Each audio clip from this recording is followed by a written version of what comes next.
बंदी छोड़ सतगुरु रामपाल जी परमेश्वर जी की जय हो। परमपिता परमात्मा सारी सृष्टि के रचनहार कुल मालिक असंख्य ब्रह्मांडों के स्वामी जगत गुरु तीनों लोकों में प्रवेश करके सबका भरण पोषण करने वाले राजाधिराज आत्माधार नाथों के नाथ देवों के देव महादेव सर्वेश्वर महेश्वर मृत्युंजय अजरो अमर आदि अनादि सनातनी प्रभु जगत पिता जगदीश्वर श्री श्री 1008 की उपाधि के वास्तविक अधिकारी अकाल मूर्त शब्द स्वरूपी राम वासुदेव सर्वगतम ब्रह्म परम पूज्य प्रथम पूज्य परम संत परम पुरुष परम धनी परम दयालु सत्य कबीर हक्का कबीर अल्लाह अकबर बाखबर अल्लाह ताला जगत के तारणहार जगत के मुक्तिदाता जगत के जगन्नाथ हारे के सहारे हिंदुओं के राम मुसलमानों के अल्लाह सिखों के वाहिगुरु ईसाइयों के मसीह दया के सागर दया निधि करुणा के सागर करुणा निधि स्वयंभू परिभू संकट मोचन कष्ट हरण मंगल करण दुख भंजन अविगत कबीर निर्विकार निर्विषम परमात्मा अलय अलेख सतगुरु आदि अनादि सतगुरु असली मर्यादा पुरुषोत्तम असली राम असली कृष्ण असली घनश्याम असली मुरारी राजाओं के राजा महाराजाओं के महाराजा शहनशाहों के शहनशाह सम्राटों के सम्राट भगवानों के भगवान अल्लाहों के अल्लाह प्रभुओं के प्रभु मसीहों के मसीह सच्चे वाहिगुरु बाबाओं के बाबा पीरों के पीर सेठों के सेठ जगत सेठ सावड़सा सेठ सर्वगुण संपन्न अनंत कोटि कलाओं के स्वामी अनंत कोटि ब्रह्मांडों के नायक योगियों में महायोगी ध्यानियों में महाध्यानी सिद्धों में परम सिद्ध ज्ञानियों में तत्वज्ञानी ब्रह्म ज्ञानी महाज्ञानी परम ज्ञानी सर्वश्रेष्ठ ज्ञानी विज्ञानी युवा कबीर समर्थ कबीर असमवात अमित ओजा सच्चे रहनुमा करीम अल्लाह सुभान अल्लाह दुनिया के अंतिम पैगंबर 8 सितंबर 1951 से गांव धनाना जिला सोनीपत हरियाणा भारतवर्ष की पावन भूमि पे प्रकट रियल कल की भगवान श्री नारायण साकार हरि श्री बाबा साहेब नूर अनंत परमात्मा संत श्रोमणी सतगुरु रामपाल जी परमेश्वर जी के चरण कमल में साध संगति से जुड़े हुए देश विदेश से आप और हम सभी सत्सेवक भाई बहनों का अनंत कोटि दंडवत प्रणाम। सत्साई भाई और बहनों, दया परमपिता परमेश्वर जी की सतगुरु रामपाल जी की जिनके विशेष आशीर्वाद से पवित्र पुस्तक जीने की राह के ऊपर वीडियो बनाने की श्रृंखला जारी है। इसी श्रृंखला में आज हमारा ये 8वें नंबर का वीडियो है। यदि आपने जीने की राह पुस्तक के ऊपर बन रहे वीडियो को शुरू से देखना प्रारंभ नहीं किया है तो आपसे प्रार्थना करेंगे कि आप जी पार्ट नंबर 1 से देखना ज़रूर शुरू करें। पार्ट 1 इस पुस्तक की भूमिका है और भूमिका को अच्छे से समझे बिना आप जी आगे की वीडियो अच्छे से समझ नहीं पाएंगे। तो भाई और बहनों, ये पुस्तक समाज को एक नई दिशा दे रही है, भक्ति मार्ग से भटकी हुई आत्माओं को परमात्मा की जानकारी दे रही है। आज हिंदुस्तान में या पूरे विश्व में हर व्यक्ति किसी न किसी तरीके से किसी न किसी माध्यम से, चाहे वो मंदिर में जाता है या मस्जिद में चर्चों में या गुरुद्वारे में या तीर्थों पर, वो समझता है कि मैं भगवान से जुड़ा हुआ हूँ, मैं भक्ति कर रहा हूँ। लेकिन ये उनकी सबसे बड़ी महाभूल है। भक्ति का आधार हमारे शास्त्र हैं, धर्म ग्रंथ हैं, और वर्तमान में आप जी जो भी भक्ति कर रहे हैं, आपकी भक्ति का कोई भी आधार नहीं है, कोई भी सिर पैर नहीं है। आपको जितने भी धर्मगुरु मिले हैं उन्होंने आपको शास्त्रों के विरुद्ध भक्ति मार्ग पर लगा रखा है। आप केवल मनमाना आचरण कर रहे हैं और समझ बैठे हैं कि हम तो सत भक्ति कर रहे हैं, हमारी भक्ति सर्वश्रेष्ठ है, बहुत अच्छी है। और आपको वर्तमान में जो भी थोड़े बहुत सुख प्राप्त हैं, सुविधाएं प्राप्त हैं, किसी का कारोबार बहुत अच्छा है, किसी की संतान अच्छी है, किसी का मकान अच्छा है, किसी का शरीर अच्छा है, ये सब कुछ प्रत्येक मनुष्यों को, स्त्री या पुरुष, उनके पिछले मनुष्य जन्मों के शुभ या अशुभ कर्मों के कारण प्राप्त होता है। यदि आपको भक्ति से सब कुछ प्राप्त करना है तो आपने सतगुरु रामपाल जी के द्वारा लिखित पुस्तकें पढ़नी पड़ेंगी, या यूट्यूब पर जाकर सर्च करें सृष्टि रचना सतगुरु रामपाल जी। आपको अभी तक भक्ति का क ख ग भी याद नहीं है, ध्यान नहीं है। भक्ति मार्ग की शुरुआत अभी आपने की भी नहीं है। आप केवल धर्मगुरुओं के मनमाने आचरण का शिकार हैं। भक्ति क्या है? भक्ति में क्या आनंद है? भक्ति से कैसे परमात्मा हमारे सौ कार्य सफल करता है, ये आपको सतगुरु रामपाल जी का ज्ञान सुनने के बाद पता चलेगा। आप जी पहले वाली भक्ति भी कर रहे हैं, अचानक से आपका जवान बेटा मर जाता है, आपकी जवान बेटी मर जाती है, घर में माता पिता की सड़क दुर्घटना में या बीमारी से अकाल मृत्यु हो जाती है। ये सब कुछ क्यों? आप तो भक्ति कर रहे हैं, आपकी भक्ति तो बहुत अच्छी है, सर्वश्रेष्ठ है, तो फिर अचानक से आपके ऊपर ये आपदाएं क्यों? जबकि भक्ति करने वालों की तो भगवान आपदाएं टाला करता है, इसीलिए तो भक्ति की जाती है। आज किसी भी धर्म में कोई भी व्यक्ति यदि साधना कर रहा है, भक्ति कर रहा है, तो यही सोच के करता कि हे परमात्मा मेरे परिवार में सुख शांति रहे, मेरे कारोबार में वृद्धि होती रहे, मेरा शरीर स्वस्थ रहे, मैं किसी भी प्रकार की दुर्घटनाओं का शिकार ना हो जाऊं, मेरे परिवार पर कोई संकटों का पहाड़ ना टूट जाए। इसीलिए तो भक्ति की जाती है। और वो भक्ति करते करते भी आप लोगों के ऊपर दुखों का पहाड़ टूटा हुआ है, उसके बावजूद भी आप लोग ये कह रहे हो कि हमारी भक्ति सर्वश्रेष्ठ है, बहुत अच्छी है। इसका मतलब अभी आपको भक्ति का ज्ञान ही नहीं है, अभी आपको भक्ति के विषय में जानकारी भी नहीं है। एक बार थोड़ा सा धैर्य करके सतगुरु रामपाल जी के द्वारा लिखित पुस्तकों को पढ़ना शुरू करें, या यूट्यूब पर सर्च करें सृष्टि रचना सतगुरु रामपाल जी। उसके बाद आपको पता चलेगा आप जो कर रहे हैं वो क्या है, और जो अभी आपने शुरू नहीं की है वो क्या है। तो भाई और बहनों, इस पुस्तक के ऊपर जो वीडियो बनाए जा रहे हैं, आज इस श्रृंखला में 8वें नंबर का वीडियो है।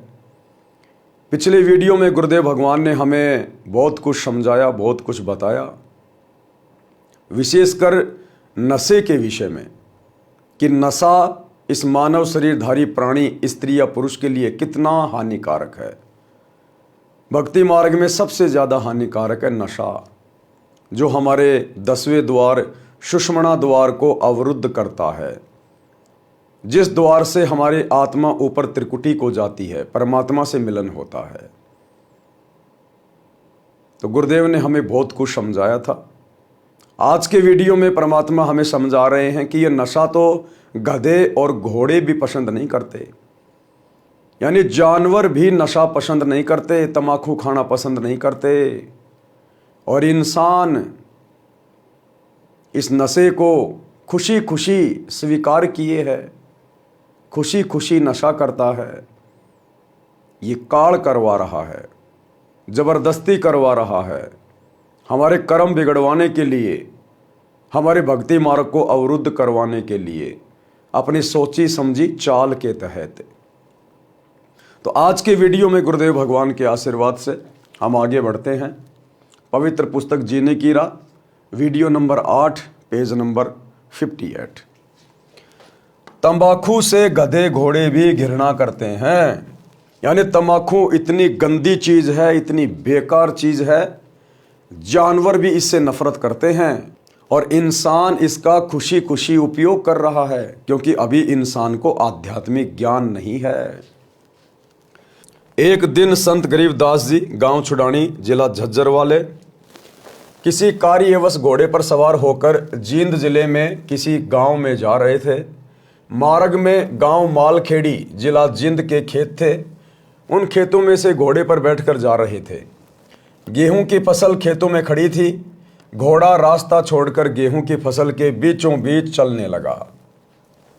खेतों में फसल के रखवाले थे, वे लाठी डंडे लेकर दौड़े और संत गरीबदास जी को मारने लगे कि तेरा दिमाग खराब हो गया है क्या, हमारी फसल का नाश कर दिया, घोड़े को सीधा नहीं चला सकता।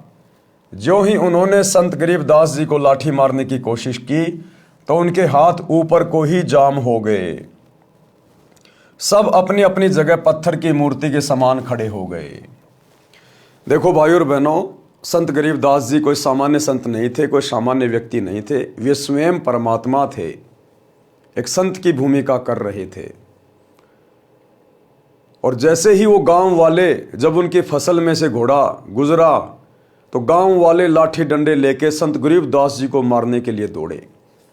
और जैसे ही मारने को हुए, उसी समय संत गरीबदास जी की शक्ति के आगे वो जाम हो गए, जाम, मूर्तियां बन गए।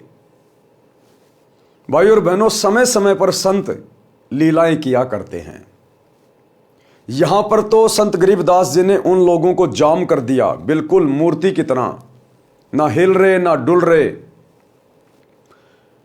और ज्ञान गंगा पुस्तक में जब आप पढ़ेंगे तो पता चलेगा कि संत गरीबदास जी एक बार अपने भगत के घर से वापस गांव छुड़ानी को लौट रहे थे, तो रास्ते में एक छारा गांव था और छारा गांव के पंडित संत गरीबदास जी से ईर्ष्या करते थे। तो छारा गांव के सरपंच छाजू राम जी को गांव वालों ने बहका दिया और सरपंच जी ने संत गरीबदास जी के साथ में बदतमीजी की। संत गरीबदास जी को गोला लाठी लगा दी, गोला लाठी, यानी देसी भाषा में कहें तो संत गरीबदास जी को मुर्गा बनाकर और उनके दोनों पैरों के बीच में हाथों में एक डंडा फंसाकर और रस्सी से बांध दिया, जिसमें बहुत ज़्यादा पीड़ा होती है, और बहुत ज़्यादा बदतमीजी की, मार पिटाई की। संत गरीबदास जी कुछ नहीं बोले। उसके बाद उनको छोड़ दिया गया। वे चुपचाप अपनी बैलगाड़ी को लेकर और गांव छुड़ानी आ गए।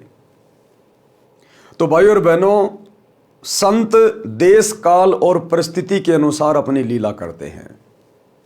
तो यहां पर संत गरीबदास जी ने अपनी शक्ति का प्रदर्शन किया और वे लोग जो लाठी डंडे लेकर उनको मारने के लिए आए थे, मारने ही वाले थे, बिल्कुल स्तब्ध हो गए, मूर्ति बनकर खड़े हो गए। 5 मिनट तक उसी प्रकार रहे। फिर संत गरीबदास जी ने अपना हाथ आशीर्वाद देने की स्थिति में किया तो उनकी स्तब्धता टूट गई और सब पीठ के बल गिरे। लाठियां हाथ से छूट गई, ऐसे हो गए जैसे अधरंग हो गया हो। रखवालों को समझते देर नहीं लगी कि ये सामान्य व्यक्ति नहीं है। सब ने रोते हुए क्षमा याचना की।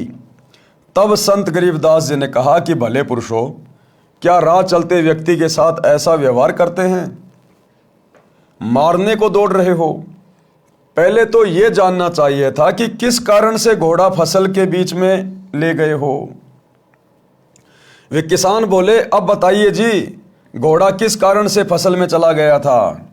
अब तो बेचारे गांव वालों की मजबूरी हो गई। अब तो हाथ जोड़ के पूछ रहे, जी हाँ जी, हाँ जी, बताओ जी, घोड़ा क्यों फसल के बीच में आ गया? संत गरीबदास जी ने पूछा कि इस खेत में इस फसल से पहले क्या बीज रखा था? उन्होंने बताया कि जवार बोई थी, जवार। उससे पहले क्या बोया था? उन्होंने बताया कि तमाकू बीजा था। संत गरीबदास जी ने बताया कि उस तमाकू की बदबू अभी तक इस खेत में उठ रही है। उसकी बदबू से परेशान होकर मेरा घोड़ा रास्ता त्याग कर दूर से जाने लगा। उस तमाकू को आप पीते हो? आप तो पशुओं से भी गए गुजरे हो। संत गरीबदास जी ने कहा कि तुमने इस खेत में जो पहले वाली फसल बोई थी, जवार, और उससे पहले जो तमाकू बोई थी 6 महीने पहले, उसकी बदबू अभी तक इस खेत से आ रही है और मेरा घोड़ा भी बिदक गया उस बदबू से। और भाई, तुम लोग उस तमाकू को रोज पीते हो। तुम तो जानवर से भी गए गुजरे हो, जानवर से भी गए गुजरे, जो लोग तमाकू का सेवन करते हैं। सुन लो ध्यान से, इसके बाद इस गांव में कोई व्यक्ति हुक्का नहीं पिएगा, तमाकू सेवन नहीं करेगा। यदि आज्ञा का पालन नहीं हुआ तो गांव को बहुत हानि हो जाएगी। उस समय तो सबने हाँ कर दी। संत के चले जाने के पश्चात बोले कि भर लेना हुक्टी। जब होकटी यानी छोटा हुक्का भरने लगे तो हाथ से चिलम छूटकर फूट गई। दूसरी होकटी की चिलम लाए, वह भी हाथ में ही चूर चूर हो गई। खेत में जितनी होकी थी सब टूट गई, चिलम भी फूट गई। भाई और बहनों, आने वाले समय में बिल्कुल यही होगा। हमने इतिहास से शिक्षा लेनी है। आज भी धरती पर वही समरस शक्ति सतगुरु रामपाल जी के रूप में प्रकट है, वही कबीर परमात्मा है। और इनका एक एक वचन सत्य होगा जो इन्होंने अपने सत्संगों में कह दिया या पुस्तकों में लिख दिया। गुरुदेव ने एक सत्संग में बताया कि आने वाले समय में जो व्यक्ति अपने मोबाइल में सत्संग नहीं चलाएगा या फिर बकवास देखेगा, उन लोगों के मोबाइल फूट जाया करेंगे, उन घरों में टीवी फूक जाएगा, जल जाएगा, फूट जाएगा, ब्लास्ट हो जाएगा। जिन घरों में सतगुरु रामपाल जी के सत्संग नहीं चलेंगे, जो लोग फिल्में देखेंगे, धारावाहिक देखेंगे, मैच देखेंगे, उनके घरों में परमात्मा की शक्ति से उनके टीवी फूट जाया करेंगे। और टीवी चैनल वाले वैसे तो आने वाले समय में इनकी मजबूरी हो जाएगी सतगुरु रामपाल जी के सत्संगों को चलाना, क्योंकि युग परिवर्तन 2028 के बाद दुनिया और कुछ देखना पसंद ही नहीं करेगी। जैसे वर्तमान में हम सतगुरु रामपाल जी के शिष्य, या तो हमारे घरों में टीवी है ही नहीं, और अगर टीवी है तो केवल गुरुदेव के सत्संग सुनते हैं, केवल गुरुदेव के सत्संग, समाचार भी नहीं सुनते भगत भाई बहन, समाचार भी। तो आने वाले समय में युग परिवर्तन 2028 के बाद ये मीडिया चैनल वाले अगर सतगुरु रामपाल जी के सत्संगों के अलावा या अच्छी खबरों के अलावा अगर इन्होंने फालतू की बकवास चलाई, कोई राजनीतिक न्यूज चलाई, यदि कोई फिल्म चलाई, कोई धारावाहिक चलाया, कोई सीरियल चलाया, कोई मैच वगैरह दिखाया, तो भाइयों और बहनों ये लगाएंगे सीरियल और चलेंगे सत्संग, ये लगाएंगे फिल्म और चलेंगे सतगुरु रामपाल जी के सत्संग। और अंत में इनकी मजबूरी हो जाएगी सत्संगों को चलाना, क्योंकि ये उपकरण, ये सोशल मीडिया, ये टीवी, इंटरनेट, मोबाइल, ये विज्ञान, ये सतगुरु रामपाल जी ने इंसान को बुद्धि देकर शुरू करवाई है। ये वैज्ञानिक उपकरण सतगुरु रामपाल जी ने बनवाए हैं, इस कबीर भगवान ने इंसानों को बुद्धि देकर। तो आने वाले समय में सतगुरु रामपाल जी की समर्थता के आगे ये तुम्हारी विज्ञान भी घुटने टेकेगी। जिस प्रकार गरीबदास जी ने कह दिया था कि आज के बाद कोई हुक्का नहीं पिएगा, उन्होंने सोचा कि उसने ऐसे कह दिया होगा। गांव में आके जैसे हुक्का भरने लगे, वो चिलम टूट गई, फूट गई। खेतों में जो हुक्के रखे थे वो टूट गए, फूट गए। तो इसी प्रकार आने वाले समय में यदि टीवी चैनलों पर कुछ चलेगा तो सत्संग चलेगा, नहीं तो लोगों के घरों में टीवियों में आग लग जाएगी, ब्लास्ट हो जाएंगे। ये संत का वचन है, साध वचन पलटे नहीं, पलट जाए ब्रह्मांड। दूसरी होक्टी की चिलम लाए, वो भी हाथ से ही चूर चूर हो गई। खेत में जितनी होकी थी सब टूट गई, चिलम भी फूट गई। रखवाले डर गए कि उस संत की लीला है। गांव गए तो गांव के सब हुक्के टूट गए, चिलम फूट गई, पूरे गांव में हड़कंप मच गया, भय का वातावरण हो गया। रखवाले गांव में आए तो कारण का पता चला। उस दिन के पश्चात गांव में वर्तमान तक हुक्का यानी तंबाकू सेवन कोई नहीं पीता। गांव का नाम है मालखेड़ी। हरियाणा के मालखेड़ी गांव में आज भी आप लोग जाके देख सकते हैं। और वो लोग यही कहेंगे कि भाई आदरणीय गरीबदास जी ने हमारे को हुक्का ना पीने का आशीर्वाद दे रखा है। उस गांव में गुरुदेव ने बताया यदि कोई रिश्तेदार आ जाता है तो वो लोग अपनी तरफ से हुक्का भर के नहीं देते, दूर से पकड़ा देते हैं, इशारा कर देते हैं। उस गांव में आज भी भय है और उस गांव के व्यक्ति हुक्का नहीं पीते हैं। हुक्का पीने वाले कहते हैं कि ले मेरे पास कड़वा तंबाकू है। यानी जो लोग नशा करते हैं, हुक्का पीते हैं, वो आपस में जब बैठ जाएंगे हुक्के के चारों तरफ तो कहेंगे ले मेरे वाला तंबाकू कड़वा है, ये वाला भर ले, ये वाला पी ले। तो परमात्मा कहते हैं नादानो, आज तुम भक्ति ना करके जो परमात्मा का विधान तोड़ रहे हो, इस मनुष्य जन्म का दुरुपयोग कर रहे हो, ये हुक्का पी रहे हो, नशा कर रहे हो, कड़वा कड़वा तंबाकू पी रहे हो। कल को जब ये शरीर छूटेगा, धर्मराज के दरबार में जाओगे, यम के दूत तुम्हारे मुंह में मूतेंगे, तुम्हारे मुंह में, और कहेंगे ले भाई तू तो कड़वा कड़वा पीने का शौकीन है ना, ले अब ये पेशाब पी तू, अब तेरी इच्छा पूरी की जाएगी। यहां पर हुक्का पीने वाले कहते हैं कि ले मेरे पास में कड़वा तंबाकू है, ये भर ले चिलम में। दूसरा कहता है कि ये मेरे वाला अधिक कड़वा है। संत गरीबदास जी ने बताया है कि मृत्यु के उपरांत यम के दूत उस कड़वा तंबाकू पीने वाले के मुख में मूत देते हैं। कहते हैं कि तू अधिक कड़वा कड़वा तमाकू पीना चाहता था, ले प्यारे कड़वा मूत पी ले, मूत्र की धार उसका मुख खोलकर मुख में लगाते हैं। संत गरीबदास जी ने ये तो एक लीला करके बुराई छुड़ाई थी। ज्ञान से जो प्रभाव पड़ता है वह सदा के लिए बुराई छुड़ा देता है। और अब आने वाले समय में इस पूरी पृथ्वी पर सतगुरु रामपाल जी के ज्ञान का प्रभाव पड़ेगा, उनके ज्ञान का असर पड़ेगा, क्योंकि ये स्वयं परम शक्ति है, सृष्टि का रचनहार है, अपने निर्धारित समय पर अपने मिशन को पूरा करने आया है। ये भक्ति युग है। 2028 युग परिवर्तन के बाद जितनी भी आत्माएं पूरे विश्व में बचेंगी, जो आइडिया लगाया जा रहा है भविष्यवाणियों के अनुसार कि पूरे विश्व की केवल 64 करोड़ आबादी बचेगी, उसके बाद इस पृथ्वी पर वही आत्माएं रहेंगी जो धार्मिक होंगी, जो सतगुरु रामपाल जी की भक्ति करेंगी। तो आने वाले समय में सतगुरु रामपाल जी के ज्ञान का प्रभाव पूरे विश्व पर होगा। ज्ञान सत्संग से होता है। सत्संग सुनने की रुचि पैदा करो, सत्संग सुनो। गुरुदेव कह रहे सत्संग सुनने की रुचि पैदा करो, सत्संग से ही ज्ञान होगा। परमात्मा ने सबकी जेब में मोबाइल डाल रखे हैं। यूट्यूब पे जाइए, सर्च कीजिए सृष्टि रचना सतगुरु रामपाल जी, और ज्ञान सुनना शुरू कर दीजिए। निवेदन, उपरोक्त बुराई सर्वथा त्याग दें, इससे जीवन का मार्ग सुहेला हो जाएगा। भाई और बहनों, ये परम संत के वचन हैं, किसी डूम भाट के गीत नहीं है। और परमात्मा फिलहाल तो निवेदन कर रहे हैं कि उपरोक्त बुराई बिल्कुल त्याग दो, इससे जीवन का मार्ग आसान हो जाएगा। अगर परम संत के वचनों को हल्के में ले लिया उनका संदेशा मिलने के बाद भी, तो आने वाले समय में आप लोगों के ऊपर वो कहर टूटेंगे, आपके परिवार पे वो बिजली गिरेगी, आपने कभी सोचा भी नहीं होगा। इसलिए परम संत के वचनों को हल्के में ना लें। ये बुराइयां हैं, ये हुक्का, बीड़ी, सिगरेट, गांजा, अफीम, ये इंसानों के लिए नहीं बना है। ये काल ने जबरदस्ती बुराई पैदा करवाई है आप और हमें भक्ति से दूर करने के लिए, परमात्मा से दूर करने के लिए। ये काल कौन है, क्यों ऐसा करवा रहा है, इसके लिए सृष्टि रचना सुनिए सतगुरु रामपाल जी के मुख कमल से।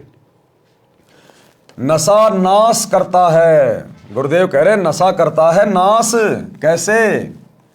नशा चाहे शराब, सुल्फा, अफीम, हीरोइन आदि आदि किसी का भी करते हो, यह आपका सर्वनाश का कारण बनेगा।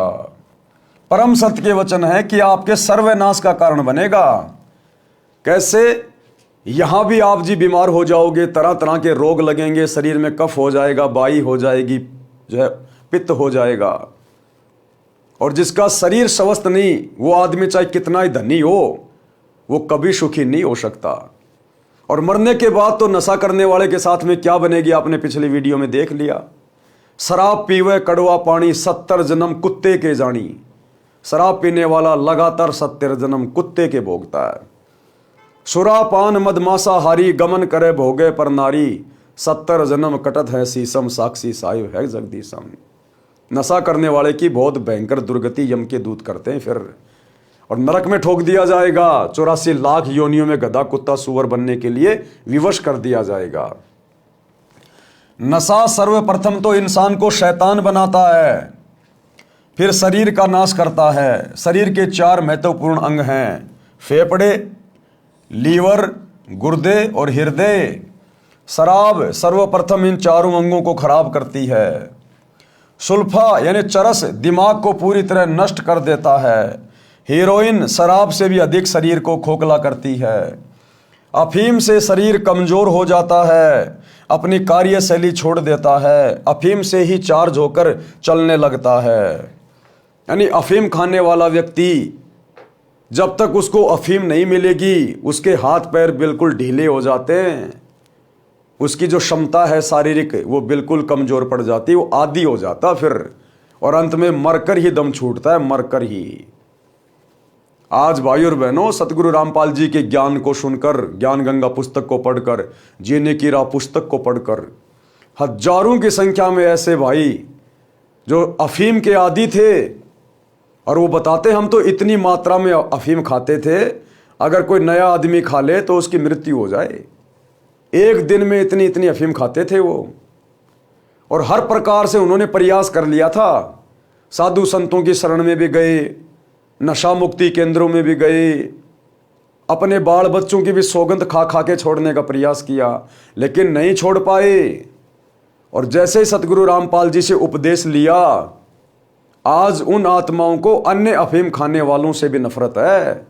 कोई बीड़ी पीता है तो उसकी धुआं से भी नफरत है, क्योंकि ये बुराइयां छूटेंगी ज्ञान से और परम संत के आशीर्वाद से। इस ज्ञान को समझकर आप जिस दिन ये संकल्प कर लेंगे कि हे गुरुदेव, मैं भक्ति करना चाहता हूं, मैंने बहुत गलतियां कर ली है, आप मेरी ये बुराई छुड़वाइए, आप मेरा नशा छुड़वाइए, आपकी वो तलब समाप्त कर देगा परम संत। उनके वचन में शक्ति होती है। तो भाइयों और बहनों, आज मौका है आप लोगों के पास में। अपना शरीर भी बचाओ, अपना परिवार भी बचाओ, अपनी पीढ़ियां भी बचाओ, और शरीर छूटने के बाद अपना परलोक भी सुधारो। तो गुरुदेव के सत्संग सुनना शुरू कीजिए। अफीम से ही चार्ज होकर चलने लगता है, रक्त दूषित हो जाता है, इसलिए इनको तो गांव नगर में भी ना रखें। घर की क्या बात, सेवन करना तो सोचना भी नहीं चाहिए। एक व्यक्ति दिल्ली पालम हवाई अड्डे पर नौकरी करता था। अब परमात्मा बता रहे नशेड़ी व्यक्ति किस प्रकार से अपने परिवार का, अपने बच्चों का भविष्य बर्बाद कर लेते हैं नशा कर करके। और ये नशा भाई और बहनों हम क्यों सीखे? हम लोगों ने कुसंगति में पढ़कर, हमने लोगों की देखा देखी कुसंगति में पढ़कर नशा शुरू किया। अब हम सुसंगति में पढ़ेंगे। संत की जो पुस्तक होती है वो सुसंगति होती है, संत के जो प्रवचन होते हैं वो सुसंगति होती है। हमें ज्ञान नहीं था, इसलिए हमने बुराई को बहुत जल्दी ग्रहण कर लिया। अब हमें ज्ञान हो जाएगा तो हम बुराई को छोड़ भी देंगे, और परम संत के वचन से बुराई बहुत जल्दी छूट जाती है। तो परमात्मा बता रहे हैं किस प्रकार से ये नशा परिवार को बर्बाद कर देता है, आपकी पीढ़ियों को बर्बाद कर देता है। एक व्यक्ति दिल्ली पालम हवाई अड्डे पर नौकरी करता था। सन 1997 की बात है। उस समय उसकी सैलरी 12,000 रुपये महीना थी। 1997 में 12,000 रुपये का मतलब है आज के 70-80 हज़ार रुपये। दिल्ली के गांव में यह दास रामपाल दास सत्संग करने गया। वहां एक वरदा अपनी 3 पोतियों के साथ सत्संग वाले घर में आई, जो नाते में सत्संग कराने वाले की चाची थी। वह गांव के बाहरी क्षेत्र में प्लाट में मकान बनाकर रहती थी। वह लड़का भी उसी का था जो दिल्ली हवाई अड्डे पर नौकरी करता था। बहुत शराब पीता था, घर की ठोर बिटोड़ा बना रखा था। पत्नी बच्चों को पीटता था, क्योंकि उसका प्रतिदिन शराब पीकर आना, पत्नी ने टोका टाकी करनी, प्रतिदिन की महाभारत थी। पत्नी बच्चों को छोड़कर अपनी माँ के घर चली गई। दादी ने बच्चों को संभाला, फिर स्वयं जाकर अपनी पुत्र वधू को समझा बुझा कर लाई। उस रात्रि में वह बुढ़िया अपनी पुत्र वधू तथा पोतियों सहित आई थी, क्योंकि खुद के जेठ के घर पर सत्संग था, इसलिए आना पड़ा। सत्संग में प्रत्येक पहलू पर व्याख्यान देना होता है। पहले परमात्मा की भक्ति करने से लाभ तथा न करने से हानि बताई जाती है, जो पूरे विस्तार से बताई जाती है। उस दिन वह शराबी पहले घर गया। घर पर कोई नहीं मिला तो कुछ देर घर पर बैठा। फिर एक पड़ोसी ने बताया कि आपकी माताजी आपके ताऊ के घर पूरे परिवार को लेकर गई है, उनके यहाँ सत्संग हो रहा है, वही सबका खाना है। परमात्मा की करनी हुई, वह भी सत्संग में चला गया और सबसे पीछे बैठ गया, क्योंकि शराब पी रखी थी। सत्संग वचन, अब गुरुदेव ने क्या सत्संग में कहा, क्या वचन फरमाए? सत्संग में बताया गया कि मानव जन्म प्राप्त करके जो व्यक्ति शुभ कर्म नहीं करता तो उसका भविष्य नरक बन जाता है। जो नशा करता है यह तो इंसान से राक्षस बनाता है। जो व्यक्ति पूर्व जन्म के पुण्य कर्मों वाले हैं, उनको इस जन्म में उन शुभ कर्मों के प्रतिफल में अच्छी नौकरी मिली है। देखो भाई और बहनों, सतगुरु रामपाल जी कोई सामान्य व्यक्ति, कोई सामान्य संत नहीं है। इस परमेश्वर ने शुरू में गांव-गांव में जाकर अपनी आत्माओं को अपनी शरण में लिया, उनकी दुखती रग के ऊपर चोट मारी। गुरुदेव का उस गांव में सत्संग करना, उस शराबी आत्मा को अपनी शरण में लेना था। उसके बच्चे सत्संग में आ गए। नौकरी से घर आने के बाद उसे पता चला कि बच्चे सत्संग में गए हैं। वो भी सत्संग में आ गया। आया था उन बच्चों को धमकाने के लिए, मारने के लिए कि मेरी इजाजत के बिना तुम चले कैसे गए। परंतु उसने देखा सत्संग हो रहा है, चलो सुन लेते हैं। सबसे पीछे बैठ गया क्योंकि शराब पी रखी थी। और परमात्मा ने वो सत्संग उसी के ऊपर किया, उसी के ऊपर कि भैया वर्तमान में ये जो थोड़ी बहुत जो सुख सुविधा प्राप्त है ना, छोटी मोटी कोई नौकरी वगैरह मिली हुई है, ये पिछले जन्मों की भक्ति के कारण है। तुम अपने पिछले जन्मों की कमाई वर्तमान में खा रहे हो। अगर वर्तमान में भक्ति नहीं करी और बुराइयां नहीं छोड़ी तो अगला जन्म तो छोड़ो, तुम्हारा ये जन्म ही अंत में नरक बन जाएगा, नरक। और अगले जन्म में तो फिर नरक में ठोके जाओगे, गधे कुत्ते की योनि में भेजे जाओगे। जिस प्रकार कोई किसान खेत में फसल पैदा कर रहा है और उसने फसल पैदा कर ली, 10 क्विंटल गेहूं हो गया, अपने घर में लाके उसने रख दिया और खा रहा है। अगली बार यदि वो फसल पैदा नहीं करेगा तो वो पिछली फसल को खाएगा, कोई दिक्कत नहीं आएगी।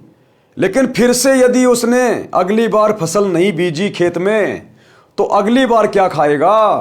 पूरा परिवार भूखा मरेगा, पूरा परिवार। क्योंकि जो पिछली बार बोया था वो तो वर्तमान में खा रहा है, और वर्तमान में यदि फिर से फसल नहीं बीजेगा तो अगली साल क्या खाएगा? तो जो व्यक्ति सत भक्ति नहीं कर रहा है, शास्त्रों के अनुसार भक्ति नहीं कर रहा है, भक्ति भी कर रहा है तो देखा देखी, नकली, और वर्तमान में उसके बहुत अच्छे कार्य सिद्ध हो रहे हैं, बढ़िया नौकरी लगा हुआ है, बढ़िया परिवार है, तो वर्तमान में जो भी सुख सुविधा वो भोग रहा है वो तो पिछले जन्म की भक्ति के कारण वर्तमान में परमात्मा उसको दे रहा है। लेकिन वर्तमान में अगर सत भक्ति शुरू नहीं की, सतगुरु रामपाल जी की शरण में आके भक्ति शुरू नहीं की, तो अगले जन्म में क्या होगा? गधा कुत्ता शुअर बनाया जाएगा। फिर कौन उसको हवाई अड्डे पे नौकरी में रखेगा? कौन उसको 80,000 रुपये देगा? कहाँ उसके ऐसो आराम के साधन लाएगा वो? तो परमात्मा कहते हैं कि इंसान को भक्ति शुरू करनी चाहिए। भक्ति धन सबसे बड़ा धन है। तो परमात्मा ने उसी आत्मा के ऊपर सत्संग करना शुरू कर दिया और क्या कहा कि जो व्यक्ति पूर्व जन्म के पुण्य कर्मों वाले हैं उनको इस जन्म में उस शुभ कर्मों के प्रतिफल में अच्छी नौकरी मिली है। यानी वो पालम हवाई अड्डे पर बढ़िया नौकरी कर रहा था, या फिर अच्छा कारोबार है। यदि वर्तमान में शुभ कर्म, भक्ति व दान धर्म नहीं करोगे तो भविष्य के जन्मों में गधा कुत्ता शुअर बैल बनकर धक्के व गंध खाओगे। अगले जन्म में कुत्ता बन के फिर एक टूक रोटी के लिए घर घर डोलेगा, घर घर। कोई टूक देगा तो कोई जूत देगा, खाना नहीं मिला तो खेतों में जाके गोबर खाएगा, टट्टी खाएगा। फिर जो आज मान रहा है कि मैं तो बहुत सुखी आदमी हूं और सत भक्ति वो कर नहीं रहा। जैसे मानव, स्त्री या पुरुष जीवन में पूर्व के शुभ कर्म अनुसार अच्छा भोजन मिला है, अच्छा मानव शरीर मिला है, जब चाहो खाना खाओ, प्यास लगे पानी पियो, इच्छा बने तो चाय दूध पियो, फल तथा मेवा काजू बादाम खाओ। यदि पूरा गुरु बनाकर, और पूरा गुरु वर्तमान में केवल सतगुरु रामपाल जी, इनके अलावा कोई नहीं, और पूरा गुरु बनाकर सच्चे दिल से भक्ति व सत्संग सेवा दान धर्म नहीं किया तो अगले जन्म में गधा बैल कुत्ता बनकर दुर्दशा को प्राप्त हो जाओगे। ये विधान है संतों का, ये विधान है परमात्मा का जो अटल है। आज भले किसी को ना समझ में आए, न समय पर खाना मिलेगा, न पानी मिलेगा, न कोई गर्मी सर्दी से मक्खी मच्छर से बचने का साधन होगा। मानव जीवन में तो मच्छरदानी ऑल आउट से बचाव कर लेते हैं, गर्मी से बचने के उपाय खोज लिए हैं, परंतु जब पशु बनोगे तब क्या मिलेगा? संत गरीबदास जी ने परमेश्वर कबीर जी से प्राप्त ज्ञान को इस प्रकार बताया है। नर से ती तू पशुआ की जे गद्दा बैल बनाई, 56 भोग कहाँ मन भोरे कुरड़ी चरने जाई। भावार्थ, मानव शरीर छूट जाने के पश्चात भक्तिहीन तथा शुभ कर्महीन होकर जीव गधे बैल आदि आदि की योनियों यानी शरीरों को प्राप्त करेगा। फिर मानव शरीर वाला आहार नहीं मिलेगा, फिर सुबह उठते ही चाय नहीं मिलेगी, जूस नहीं मिलेगा, बढ़िया बढ़िया 56 प्रकार का भोजन नहीं मिलेगा, घूमने फिरने के लिए फिर आपको ये गाड़ी घोड़े उपलब्ध नहीं होंगे, मनमर्जी का खाना पीना सोना ओढ़ना नहीं मिलेगा। फिर तो गधे कुत्ते सुअर बनकर, आप अच्छे से जानते हो फिर एक बैल सारा दिन क्या करता है, एक गधा सारा दिन क्या करता है, कितनी मेहनत करता है। और कुम्हार गधे को खाना भी घर पे नहीं डालता, कान पकड़ के छोड़ देता है, बाहर कुरड़ियों पे चढ़ के आता है, सूखी सूखी घास।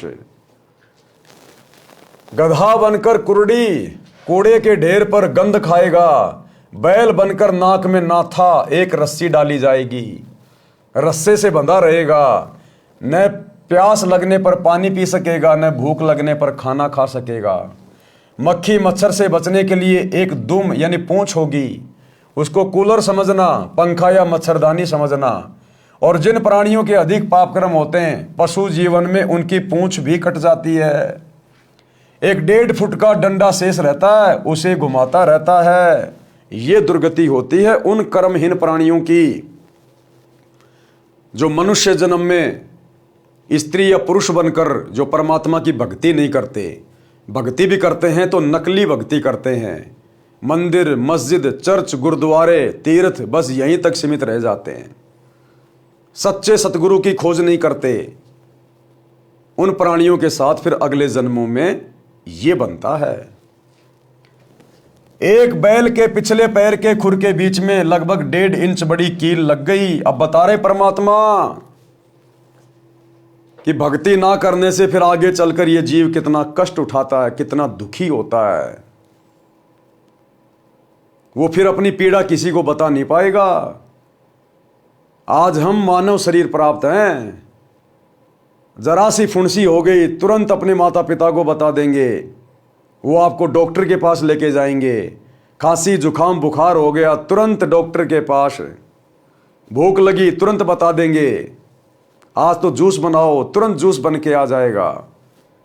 और आज यदि भक्ति नहीं की कल को पशु योनि में जाएंगे, ये तो रूल है परमात्मा का। 84 लाख योनियों के प्राणियों के चक्कर काटने के बाद एक बार ये मनुष्य शरीर मिलता है।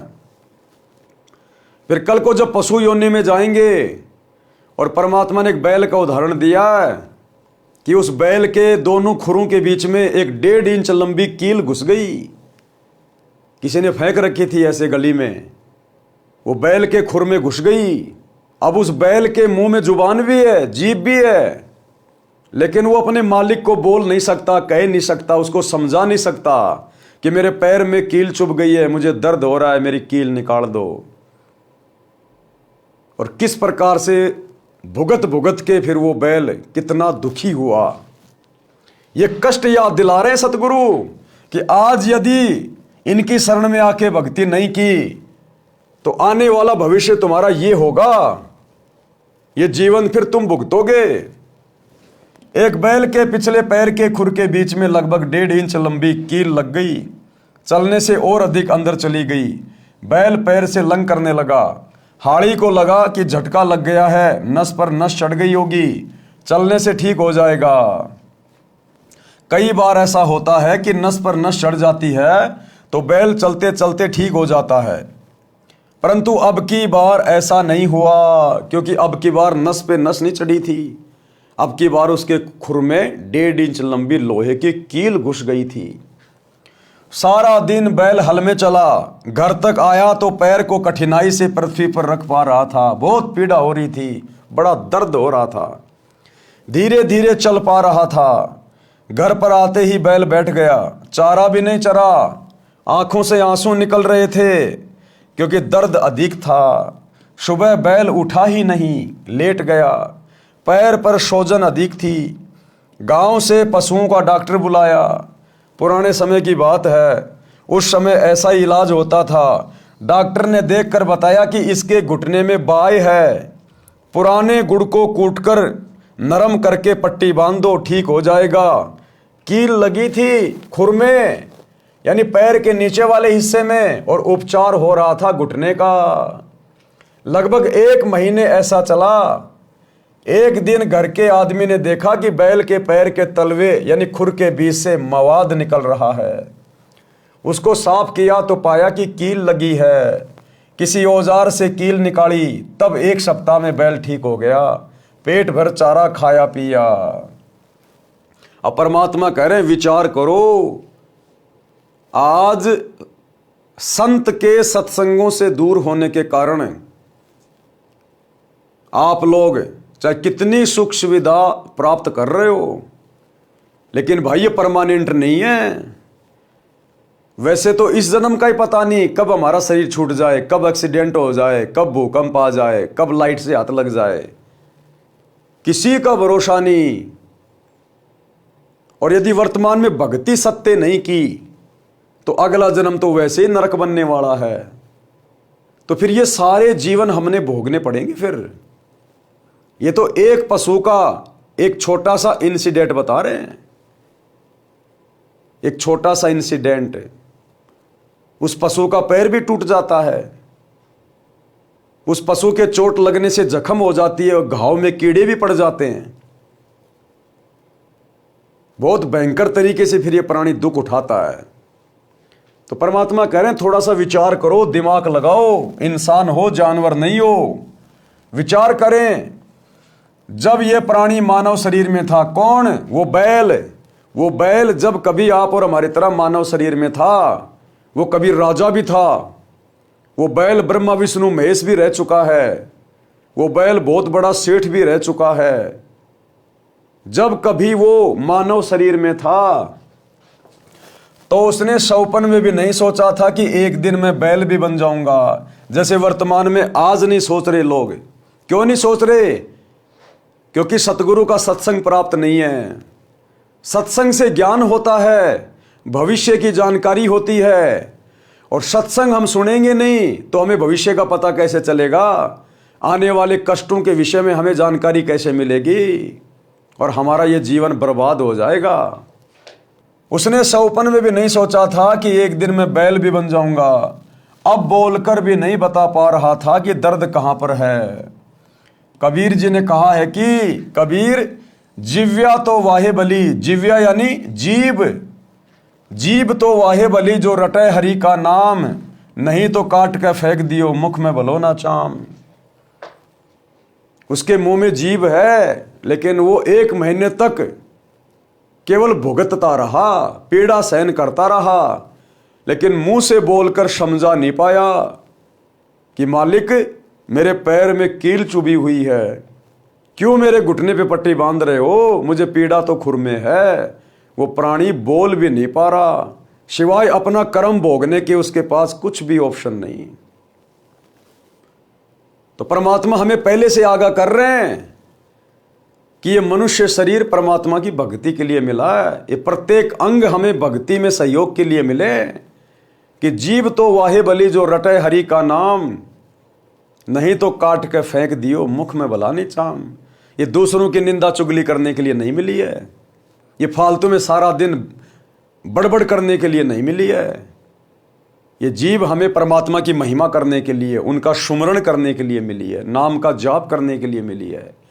और यदि हम इस परमात्मा के द्वारा दिए गए अंग का दुरुपयोग करेंगे, सत भक्ति नहीं करेंगे, सच्चे सतगुरु के सत्संग नहीं सुनेंगे, इनकी शरण में नहीं आएंगे, तो हमारे आगे आने वाले जन्मों में हम क्या क्या कष्ट भोगेंगे। ये थोड़ा सा ट्रेलर आप भाई बहनों को दिखाया जा रहा है। आपके आसपास खूब जानवर हैं, खूब पशु पक्षी हैं, उनका जीवन कितना सुखी है कितना दुखी है आप लोग भली भांति जानते हैं। अगर विचार नहीं कर पा रहे हैं तो सतगुरु सत्संग के माध्यम से तुम्हें विचार करने की सलाह दे रहा है। एक बार इनके सत्संग सुनना शुरू कर दीजिएगा यूट्यूब पे, तुम्हारी आंखें खुलती चली जाएंगी हम किस झेरे कुएं में बैठे हैं। कबीर, जिव्या तो वाहे भली जो रटे हरि को नाम, नहीं तो काट के फेंक दियो मुख में भलो ना चाम।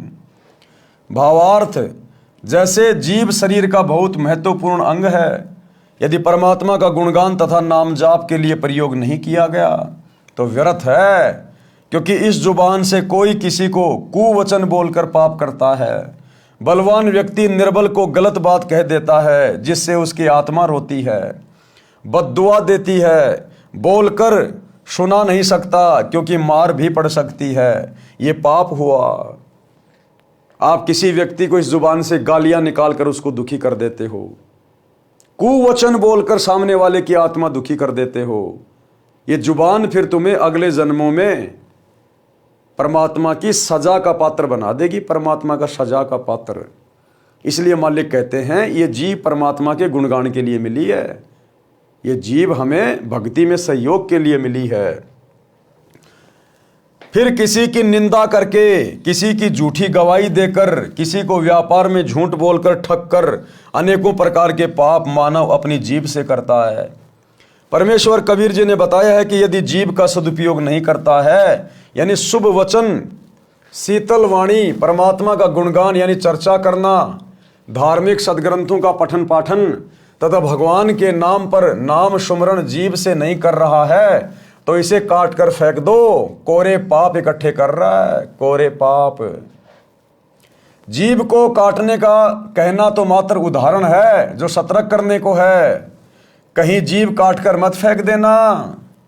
अपने शुभ कर्म, शुभ वचन शुरू करना। यदि राम नाम व गुणगान नहीं कर रहा है तो पवित्र मुख में इस जीभ के चाम को रखना अच्छा नहीं है।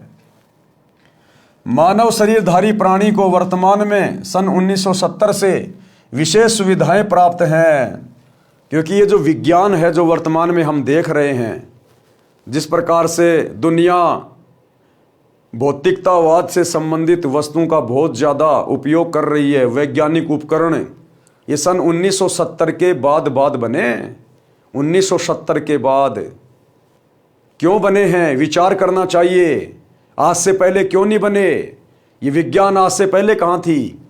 क्या आज से पहले धरती पर इंसान नहीं थे? क्या उनको इन वैज्ञानिक उपकरणों की आवश्यकता नहीं थी? सब कुछ थी, लेकिन उस समय परमात्मा ने इंसान को बुद्धि देकर ये वैज्ञानिक उपकरण नहीं बनवाने थे, क्योंकि ये भक्ति युग है, कलयुग की बिचली पीढ़ी है। इन चीज़ों की वर्तमान में आवश्यकता है भक्ति में सहयोग के लिए। मानव शरीरधारी प्राणी को वर्तमान में सन 1970 से विशेष सुविधाएं प्राप्त हैं, जिस कारण से दिनों दिन परमात्मा से दूर होता जा रहा है।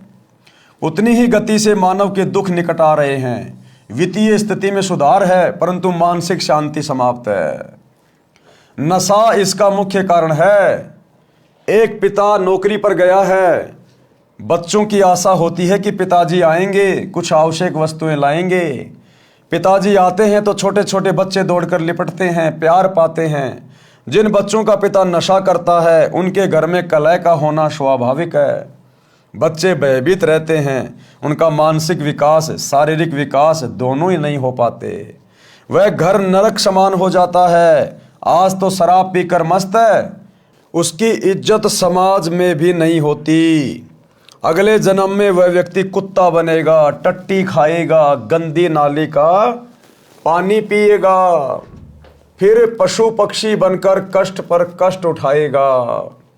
इसलिए सर्व नशा व बुराई त्याग कर इंसान का जीवन जियो। सभ्य समाज को भी चैन से जीने दो। एक शराबी अनेकों व्यक्तियों की आत्मा दुखाता है। पत्नी के माता पिता, भाई बहनों की, अपने माता पिता, बच्चों की, भाई आदि की। केवल 1 घंटे के नशे ने धन का नाश, इज्जत का नाश, घर के पूरे परिवार की शांति का नाश कर दिया। क्या वह व्यक्ति भविष्य में सुखी हो सकता है? कभी नहीं। नरक जैसा जीवन जिएगा। इसलिए विचार करना चाहिए, बुराई तुरंत त्याग देनी चाहिए। परमात्मा कहते हैं दूसरों को किसी भी कारण से दुखी करने वाला स्वयं कभी भी सुखी नहीं रह सकता। इसलिए ये नशा नाश की जड़ है, नाश की जड़। आपका जीवन बर्बाद कर रहा है, आपके परिवार का जीवन बर्बाद कर रहा है, आपके बच्चों का भविष्य बर्बाद कर रहा है, आने वाली नस्लें खराब कर रहा है, और आपका अगला जन्म भी बिगाड़ रहा है। प्रश्न, किसने देखा है कि अगले जन्म में क्या होता है? अब बहुत सारे भाई बहन ये सवाल कर देते तुरंत अपनी आध्यात्मिक ज्ञानहीनता के चलते। वो सोचते हैं बस यही सब कुछ है जो हम देख रहे हैं, बाकी कुछ नहीं है आगे पीछे। अब ये तो उनकी अपनी सोच होती है। तो बहुत सारे लोग कहते हैं किसने देखा है अगले जन्म में क्या होता है? तो गुरुदेव भगवान उदाहरण दे रहे हैं। उदाहरण के लिए, एक समय एक अंधा व्यक्ति जंगल की ओर जा रहा था। आगे एक सज्जन व्यक्ति खड़ा था। उसने कहा कि हे सूरदास जी, इधर मत जाओ, ये रास्ता भयंकर जंगल में जाता है, खूंखार शेर, चीते आदि आदि जानवर रहते हैं, आप लौट जाइए। यदि अंधे ने नशा नहीं कर रखा होगा तो तुरंत मुड़ जाएगा, यदि नशे में है तो कहेगा कि किसने देखा है कि जंगल में भयंकर शेर, चीते, सर्प आदि जानवर रहते हैं, और यह कहकर अपने पथ पर बढ़ जाता है। विचार करें, अंधे को दिखाई नहीं देता और आंखों वाले की बात पर विश्वास नहीं करता, तो उसको कौन से तरीके से समझाया जाए। अब हमें तो आध्यात्मिक ज्ञान है ही नहीं, और संत यदि हमें समझाते हैं पुस्तक लिखकर या सत्संग करके, उनकी बातों पर हम विश्वास नहीं करें कि किसने देखा, आगे भी कोई लोक है, आगे भी गधा कुत्ता बनना किसने देखा है, तो परमात्मा कहते हैं ऐसे व्यक्ति को कैसे समझाएं, उसका तो दुर्भाग्य है, उसने तो आगे चलकर वो कष्ट फिर भोगने ही भोगने हैं। यदि नहीं मानता है तो उसकी वही दशा होगी जो आंखों वाला बता रहा था, शेर मार डालेंगे। इसी प्रकार संतजन आंखों वाले होते हैं। जो संत होते हैं वो आंखों वाले होते हैं, वो हमारे भविष्य के विषय में जानते हैं, बुराई करने से क्या मिलेगा, अच्छाई करने से क्या मिलेगा, परमात्मा का विधान क्या है।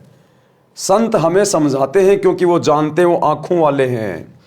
इसी प्रकार संतजन आंखों यानी ज्ञान नेत्र वाले हैं। उन्होंने हमें बताया है जो ऊपर वर्णन किया गया है। हम ज्ञान नेत्रहीन अंधे हैं। यदि हम संतों की शिक्षा पर विश्वास करके रास्ता नहीं बदलेंगे तो वही होगा जो ऊपर बताया गया है। क्या? नर से फिर तू पसवा कीजे, गद्दा बैल बनाई, 56 भोग कहाँ मन भोरे, कित कुरडी चरने जाई। फिर अगले जन्म में 84 लाख योनियों में ये काल तुझे असहनीय कष्ट भोगने के लिए विवश कर देगा।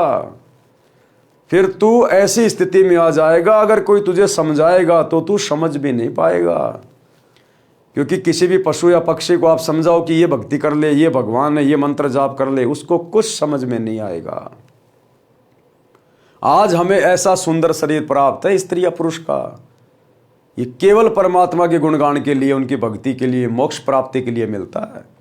एक मौका देता है परमात्मा, एक मौका। करोड़ों जन्मों गधे कुत्ते सूअर के भोगने के बाद एक मौका देता है परमात्मा। इसलिए कहते हैं मानव तन दुर्लभ है, ये मिले न बारंबार। जैसे पेड़ से पत्ता टूट जाए फिर वापस नहीं लगता डार, जिस प्रकार किसी पेड़ से पत्ता टूटकर एक बार जमीन पे गिर जाता है, वो पत्ता फिर वापस पेड़ पे नहीं लग सकता, इम्पॉसिबल। यदि एक बार ये शरीर छूट गया बिना सतभक्ति के, ये फिर 84 लाख योनियां भोगने के बाद ही मिलेगा। इतना आसान नहीं है कि अगला जन्म भी मनुष्यों का हो जाएगा, बार बार मनुष्य ही बनेंगे। ये तो आप और हमारी मनमानी सोच है कि इंसान तो इंसान बनता है, जानवर तो जानवर ही बनता है। शास्त्र क्या कहते हैं, संत क्या कहते हैं, वो परम सत्य है। आज आपका सौभाग्य कि आप लोगों को समझाया जा रहा है, बताया जा रहा है। अन्यथा ये प्रवचन, ये सत्य ज्ञान की बातें, सतयुग में वो बड़े बड़े ऋषि जिनको आज हम बड़े बड़े महापुरुष मानते हैं, जो लाखों लाखों साल तक तपस्या करते थे, हजारों हजारों साल जो साधना करते थे, उनको भी ये सत्य वचन सुनने को नहीं मिले। जो सत्य वचन, सत्य भाषण आज आपको सतगुरु रामपाल जी के मुख कमल से सुनने को मिल रहे हैं, उनके द्वारा लिखी पुस्तकें आपको पढ़ने को मिल रही है। और फिर भी यदि आपने उनके वचनों को कान के ऊपर से टाल दिया, उनकी बातों को हल्के में ले लिया, तो भैया ये आगे के जीवन आपके इसी प्रकार से दुखदाई होंगे। कुछ व्यक्ति तो यहां तक कह देते हैं कि देखा जाएगा जो होगा। उनसे निवेदन है कि गधा बनने के पश्चात आप क्या देखोगे, फिर तो कुमार देखेगा। इस प्रकार के प्रवचन सत्संग में अवश्य सुनने चाहिए। कई कहते हैं देखी जाएगी, किसने देखा है। अरे फिर तू क्या देखेगा भाई, तू तो शरीर छूटने के बाद फिर गधा बनेगा ही बनेगा, परमात्मा का विधान है। फिर तो कुमार देखेगा जब तू गधा बनेगा, 2.5 मन का बोरा रखेगा, पीछे से मारेगा लठ, फिर तो कुमार ने देखना है। अगर आपने देखना है तो आज देखो, समय है। वह शराबी भी सत्संग में आ बैठा। अब चर्चा चल रही है उस व्यक्ति की। वो व्यक्ति सबसे पीछे आके सत्संग में बैठ गया और प्रवचन सुनने लगा, और परमात्मा ने उसी के ऊपर सत्संग कर दिया, क्योंकि संत अंतर्यामी होते हैं। वह शराबी भी सत्संग में आ बैठा, क्योंकि घर पर कोई नहीं था, ताला लगा था। कुछ देर के बाद नशा उतर गया और सब सत्संग सुनना पड़ा। उस दिन के पश्चात उस व्यक्ति ने कभी शराब नहीं पी और कोई नशा नहीं किया। दीक्षा ली, पूरे परिवार को दीक्षा दिलाई। हम यानी लेखक तथा साथ सत्संग में गए कुछ भगत सुबह गांव के बाहर घूमने के लिए गए तो रास्ते में उस व्यक्ति एयरपोर्ट वाले का घर था। गली में उसकी माताजी खड़ी थी। उसने कहा कि महाराज जी चाय पी कर जाना। उसकी माताजी ने क्या कहा गुरुदेव को कि महाराज जी चाय पी के जाना। निवेदन किया, विनती की। गांव के भगत ने बताया कि इनके घर अवश्य चलो, उजड़ा पड़ा है परिवार। साधु संतों के चरण पड़ने से घर पवित्र हो जाता है। हम सब उनके घर चले गए। हम कुल 5 जने थे। चारपाई आंगन में डली थी। मई का महीना था, पेड़ की छाया थी। उसकी माता जी ने अपनी पुत्र वधू से कहा कि बेटी चाय बना। उस बेटी ने चूल्हे में आग जलाकर डेगची में पानी डालकर चाय बनाना शुरू किया। आधे घंटे बाद हमने कहा कि चाय शीघ्र लाओ, हमने घूमने जाना है, फिर किसी अन्य गांव में सत्संग के लिए जाना है। परंतु फिर भी वह बेटी डेगची के नीचे आग जलाए जा रही थी। दोबारा कहा तो वो रोने लगी। गांव का भगत उठकर गया तो पता चला कि घर पर ना चीनी है, ना चाय पत्ती और ना ही दूध है। उस व्यक्ति की माताजी भी रोने लगी। कहा कि उजड़े पड़े हैं महाराज, बचा सको तो बचा लो। उसकी माँ ने गुरुदेव भगवान से अरदास की रो रो के कि ये परमात्मा हमारा तो परिवार उजड़ा पड़ा है, आपके भरोसे है मालिक, बचा सको तो बचा लो। वह व्यक्ति दीक्षा लेकर समय से अपनी ड्यूटी पर चला गया था। कुछ दिन के पश्चात हम दिल्ली में ही पंजाब खोड़ गांव में सत्संग कर रहे थे। वहां पर वह व्यक्ति अपनी माता तथा पत्नी व 3 बेटियों को कार में बैठाकर सत्संग में लाया। पहले एक टूटी सी मोटरसाइकिल थी। सब बच्चों ने सुंदर वस्त्र पहन रखे थे। कह रहे थे कि पिताजी अब मम्मी के साथ कभी नहीं लड़ते। सब तनख्वाह दादी जी को देते हैं, हम तो स्वर्ग में रहने लगे। दादी जी बोली कि उस दिन आपके ऐसे दर्शन हुए कि हम तो उजड़े बस गए। मैंने कहा कि माई तेरा बेटा बुरा नहीं था, इसने ये अच्छे विचार कभी सुने ही नहीं थे। गुरुदेव भगवान ने कहा कि माई तेरा बेटा बुरा नहीं था। आत्मा कोई बुरी नहीं होती, इंसान कोई बुरा नहीं होता। बुराई, बुरे लोगों की कुसंगति में इंसान स्वतः ही सीख जाता है कि तेरा बेटा बुरा नहीं था, लेकिन उसकी जो संगति थी वो अच्छी नहीं थी। उसके कानों में कभी संतों के सत्संग नहीं पड़े थे, और यदि किसी के सत्संग भी कानों में पड़े तो वो संत ज्ञानहीन थे, अधिकारी नहीं थे, उनके वचनों में शक्ति नहीं थी, जिस कारण से कुछ भी परिवर्तन नहीं हो पाया। यदि पहले ये विचार सुनने को मिल जाते तो ये बुराई करता ही नहीं। ये सब परमेश्वर कबीर जी की कृपा है जो उस दिन ये सत्संग में आ गया और इसकी आत्मा का मैल साफ हो गया। आपका परिवार नरक से निकलकर स्वर्ग में निवास कर रहा है। परमात्मा की मर्यादा में रहना, कभी कष्ट नहीं आएगा। क्या कहा गुरुदेव ने कि भाई जो भक्ति आपको दे दी है, जो दीक्षा आपको दे दी गई है और जो नियम बता दिए गए हैं, अगर उन नियम मर्यादाओं में रह के भक्ति करोगे तो जिंदगी में कभी आपको कष्टों का सामना ही नहीं करना पड़ेगा। तो भाई और बहनों, जिस परम संत के एक सत्संग से एक उजड़ा हुआ परिवार स्वर्ग बन गया, तो सोचिए क्या आगे वाला लोक हमारा दुखी होगा। अरे कहते हैं जिसका ये लोक सुखी नहीं उसका परलोक कभी सुखी नहीं हो सकता, और जिसका ये लोक सुखी है उसका तो परलोक सुखमय है। तो जो परम संत नाम दीक्षा देकर इस गंदे लोक में सारी बुराइयां छुड़वाकर परिवार को ऋषि परिवार बना सकता है, संत परिवार बना सकता है, सुखी कर सकता है, तो भाई और बहनों क्या वो परमात्मा आपके लिए नहीं करेगा? क्या आप लोगों के उजड़े हुए परिवार को नहीं सुधारेगा? और आपको लगता है कि नहीं नहीं हम तो ठीक है, हमारा परिवार तो बहुत अच्छा है, खारे पीरे ऐश कर रहे हैं, ये कब उजड़ जाएगा कोई भरोसा नहीं है, कब उजड़ जाएगा। तो थोड़ा सा ठंडे दिमाग से विचार कीजिएगा। आपको वर्तमान में जो भी सुख सुविधा है आपके पिछले मनुष्य जन्म की भक्ति के कारण है। अगर वर्तमान में सत भक्ति शुरू नहीं की तो ये जीवन भी अंधकार में डूबेगा अंत में, और आने वाले जीवन तो आपने पहले पढ़ ही लिए, गधे के, कुत्ते के, सुअर के, बैल के, कितना कष्ट उठाना पड़ेगा। भक्ति करते रहना, कई पीढ़ी का उद्धार हो जाएगा। भाई जब वो खुद भक्ति पे लग गया तो उसका पूरा परिवार भी भक्ति पे लग गया, और जब उसके बच्चे बचपन से ही भक्ति करने लग गए तो वो तो कभी जिंदगी में बुराई की तरफ देखेंगे नहीं। तो इसी प्रकार से आने वाली पीढ़ियां इस भक्ति को करती रहेंगी, क्योंकि वर्तमान में सतगुरु रामपाल जी ने जो ये भक्ति मार्ग चला दिया है ये कई हजारों साल तक चलेगा, कई हजारों साल तक। तो गुरुदेव ने कहा कि तेरी पीढ़ियों का भी उद्धार हो जाएगा। इस प्रकार सत्संग से मानव उद्धार होकर विश्व में शांति, आपसे प्रेम बढ़ता है। सत्संग विचार अवश्य सुना करो, पढ़े भक्ति मर्यादा पृष्ठ 287 पर। यानी सतगुरु रामपाल जी से उपदेश लेने के लिए क्या क्या भक्ति मर्यादा है, क्या क्या नियम है, क्या क्या बुराइयां आपने छोड़नी पड़ेंगी, किन किन बातों का ध्यान रखना पड़ेगा, आगे चलकर इसी पुस्तक में हम पेज नंबर 287 पर पढ़ेंगे। माता पिता की सेवा व आदर करना परम कर्तव्य। आजकल समाज में संतों के सत्संगों के अभाव से और बहुत सारी बुराइयों ने जो समाज को घेर लिया है, ये तरह तरह की फिल्में, धारावाहिक, सीरियल, दुनिया भर की फैशन, भाग दौड़ वाली जिंदगी, भौतिकतावाद की आग लगी हुई है दुनिया में, अश्लीलता, फूहड़ता, नग्नता।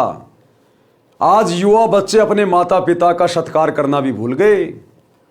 बच्चों का अपने माता पिता के प्रति क्या कर्तव्य है वो भी धीरे धीरे जनरेशन बोलती जा रही है। तो गुरुदेव भगवान हमें याद दिला रहे हैं कि थोड़ा ठहरो, थोड़ा विचार करो, अंधे होके मत दौड़ो। आप भी किसी दिन माता पिता बनोगे, आपका भी बुढ़ापा आएगा। आज जैसा व्यवहार तुम करोगे अपने माता पिता के साथ, दादा दादी के साथ, ये व्यवहार आने वाले समय में फिर तुम्हारी संतान तुम्हारे साथ करेगी। तो गुरुदेव भगवान क्या समझा रहे हैं? माता पिता की सेवा व आदर करना परम कर्तव्य। प्रत्येक माता पिता की तमन्ना होती है कि मेरी संतान योग्य बने, समाज में बदनामी ना मिले। लेकिन भैया मात्र ये सोचने से संतान संस्कारी नहीं बनेगी। अगर अपनी संतान को संस्कारी बनाना है, योग्य बनाना है, तो आपने परम संत से जुड़ना पड़ेगा, उनके प्रवचन सुनने पड़ेंगे, उनसे नाम उपदेश लेना पड़ेगा, बुराइयां त्याग कर और सही मार्ग पे चलना पड़ेगा। जब परिवार में माता पिता भक्ति करेंगे, उनके अच्छे विचार होंगे, शुद्ध विचार होंगे, बुराई करने से डरेंगे, तो बच्चे माता पिता से देखकर ही सीखते हैं, बच्चे भी उसी रास्ते पे चलेंगे, तो परिवार ऑटोमेटिक ही स्वर्ग बन जाएगा। प्रत्येक माता पिता की तमन्ना होती है कि मेरी संतान योग्य बने, समाज में बदनामी ना मिले, अच्छे चरित्र वाली हो, आज्ञाकारी हो, वृद्ध अवस्था में हमारी सेवा करे, हमारी बहू हमारे कहने में चलने वाली आए, समाज में हमारी इज्जत रखे, वृद्ध अवस्था में हमारी सेवा करे, प्यार से व्यवहार करे। सतयुग त्रेता द्वापर तक यह मर्यादा चरम पर रही। यानी सतयुग त्रेता और द्वापर युग तक बेटा बेटी आज्ञाकारी होते थे, माता पिता की सेवा किया करते थे, अपने घर की इज्जत का ख्याल रखा करते थे, बाहर बड़े बूढ़ों की भी शर्म माना करते थे। लेकिन वर्तमान में ये कलयुग की पिछली पीढ़ी आ गई, भक्ति युग, और काल को चिंता बन जाती है कि कहीं ये आत्मा ये सत भक्ति प्राप्त करके मेरे जाल से बाहर ना निकल जाएं। इसलिए वो हमें हर प्रकार से बिगाड़ने का प्रयास करता है।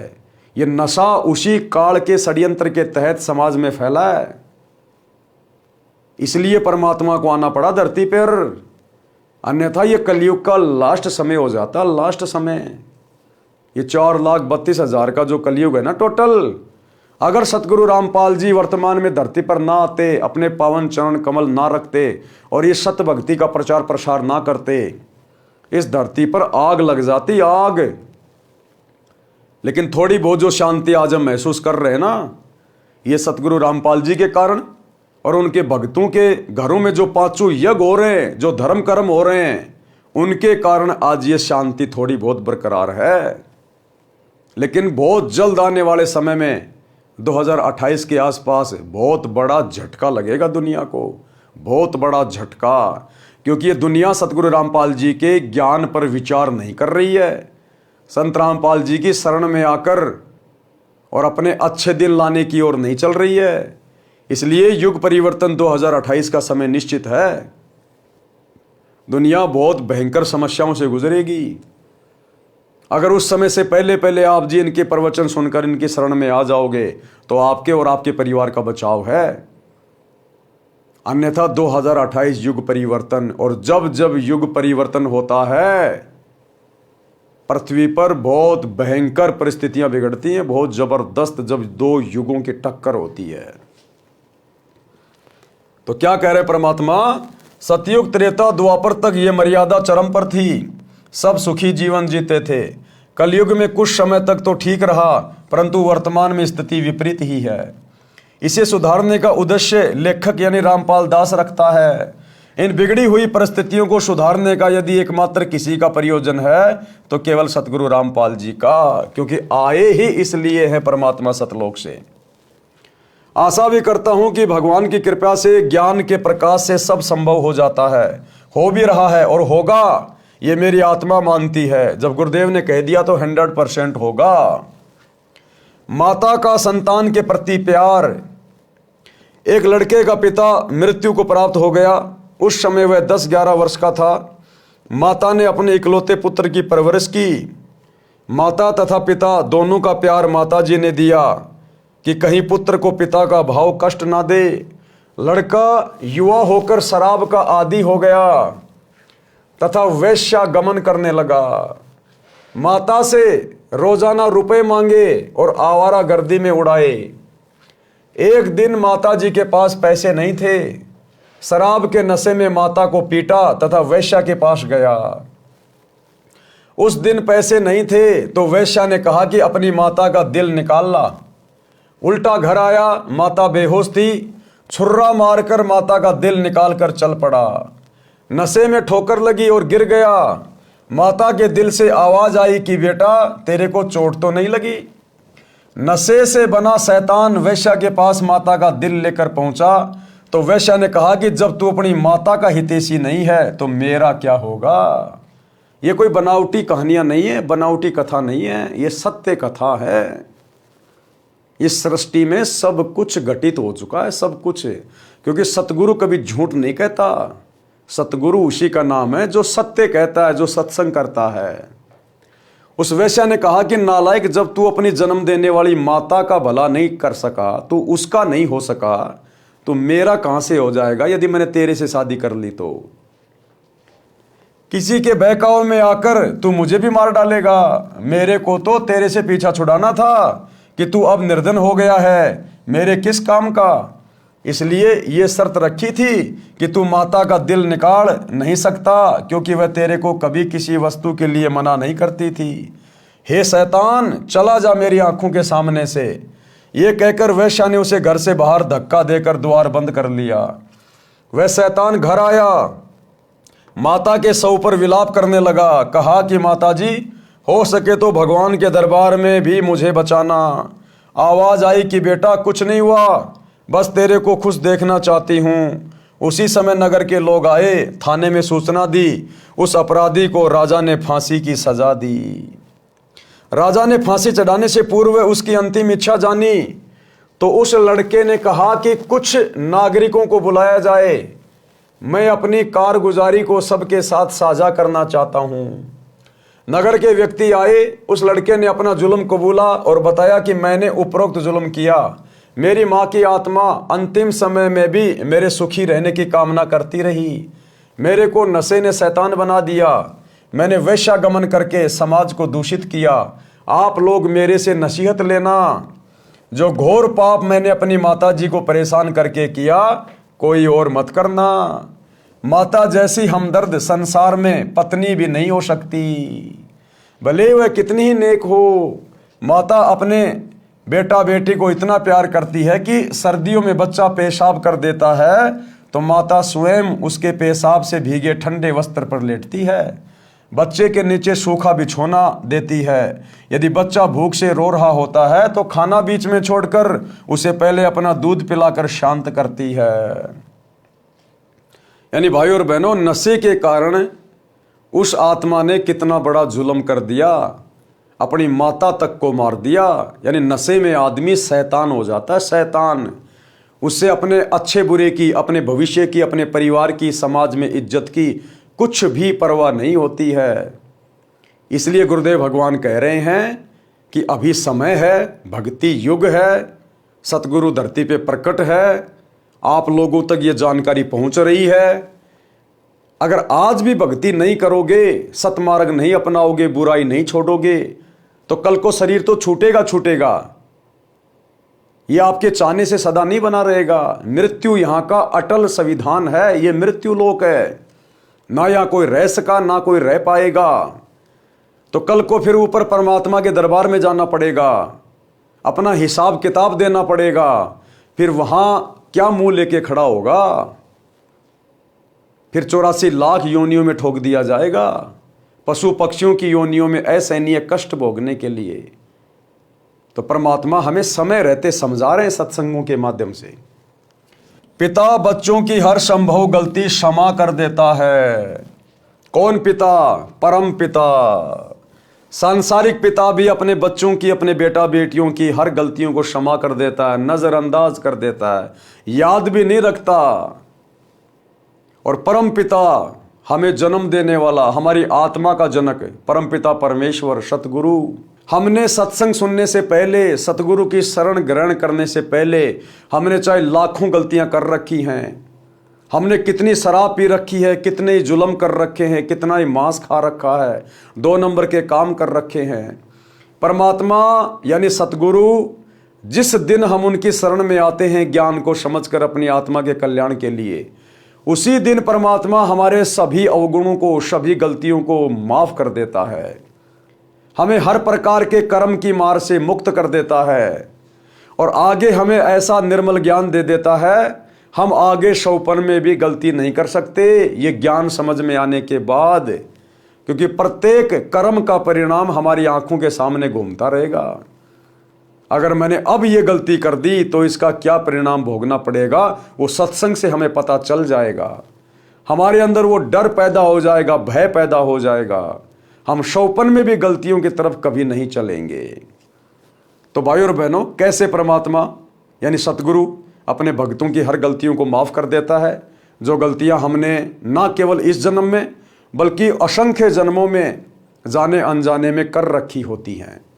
तो इस विषय में हम कल रात्रि 8 बजे Facebook page Pawan Das is live के ऊपर लाइव जुड़कर सुनेंगे। तो आज के वीडियो में केवल इतना ही। कल रात्रि 8 बजे सभी भाई बहन लाइव जुड़िए। तब तक गुरुदेव भगवान हम सबको आज्ञा दे, इजाजत दे, आशीर्वाद दे। बंदी छोड़ सतगुरु रामपाल जी भगवान की जय हो। भाई जो गुरु वचन पे डट के, कट गे फंद 84 के, कट गे फंद 84 के, कट गे फंद 84 के। भाई जो गुरु वचन पे डट के, कट गे फंद